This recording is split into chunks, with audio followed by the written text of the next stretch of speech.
સુરતના લીંબાયત વિસ્તારમાં ચાર્જિંગમાં મૂકેલી બાઇકમાં બ્લાસ્ટ થયો છે. ગેસનું બોટલ પણ ફાટ્યો હતો. ઘટનામાં એકનું મોત થયું, 4 લોકો ગંભીર રીતે દાઝી ગયા છે. અવારનવાર ઇલેક્ટ્રિક વ્હીકલમાં બ્લાસ્ટના સમાચાર વાંચવા મળે છે, ત્યારે આજે સુરતમાં વધુ એક ઇલેક્ટ્રિક વ્હીકલમાં બ્લાસ્ટ થયો હોવાના સમાચાર સામે આવ્યા છે.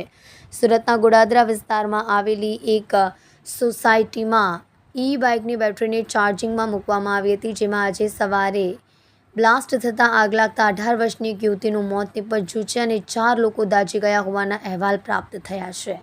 સિલિન્ડરમાં બ્લાસ્ટ એટલો ભયંકર હતો કે તેના લીધે એક દિવાલ અને દરવાજો પણ તૂટી ગયો. ઘટના અંગે જાણ થતાં સુરત ફાયર બ્રિગેડની ટીમ ઘટના સ્થળે પહોંચી ગઈ હતી. આગ પર કાબૂ મેળવવાનો પ્રયાસ કરી રહી છે.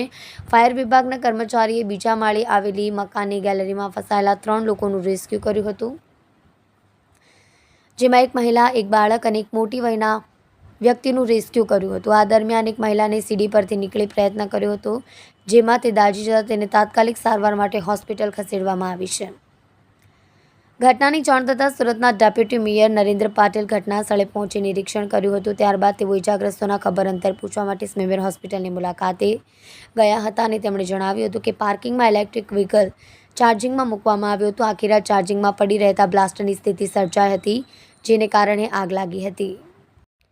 કલ્પેશ રાણા સાથે જોતા રહો ન્યૂઝ 9 ગુજરાતી, સુરત.